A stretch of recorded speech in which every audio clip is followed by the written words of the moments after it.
Photographer मित्रांनो, आज एक वास्तुशांती शूट होतं. सकाळी 6 वाजता बोलवलं होतं मला घरी. मी डॉट 6 वाजता गेलो. ठीक आहे. आणि टायमिंग होता संपायचा 11चा. तर आता 12-12:30 होत आले. तर कस्टमरला सांगितलं की 1 तास 1 ते 1.5 तास एक्स्ट्रा झाला आहे तुमचा. ते म्हणलं मग एक्स्ट्रा चार्ज लावा नाही तुम्ही. म्हटलं नाही, ते बघू आपण काय ते लास्टला.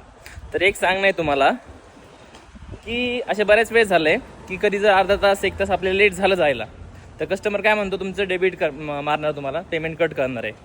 तर आता ह्या वेळेस असं इथून पुढे तुम्ही एक लक्षात ठेवा गोष्ट, की कस्टमरला ऑर्डर बुक करताना सांगायचं एक्स्ट्राचं 1 तास 2 तास जे असतील पर हवरप्रमाणे तुम्हाला चार्जेस पडतील. हां, आपल्याला जर लेट झालं तर कसे म्हणतात किंवा तुमचं डेबिट मारू शकतो आम्ही, तुम्हाला चार्जेस कट होते तुमचे.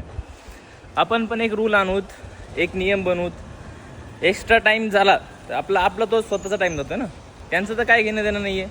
तिथून पुढे लक्षात ठेवा, पर हवर आपले जे काय चार्जेस असतील ते लावायचे.